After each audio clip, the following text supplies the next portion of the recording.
अस्सलामु अलैकुम दोस्तों, कैसे हैं? उम्मीद करता हूँ आप खैरियत से ही होंगे।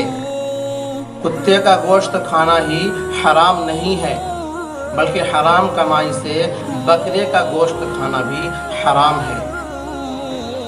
शराब का पीना ही हराम नहीं है, बल्कि हराम कमाई से शरबत का पीना भी हराम है।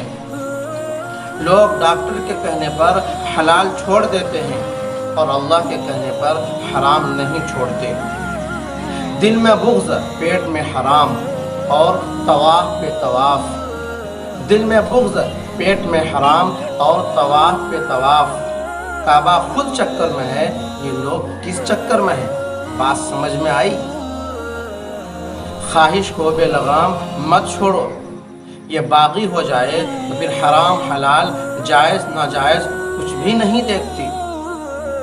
हराम कमाई शक्लें नहीं बिगाड़ती, लेकिन नस्लें ज़रूर बिगाड़ देती है।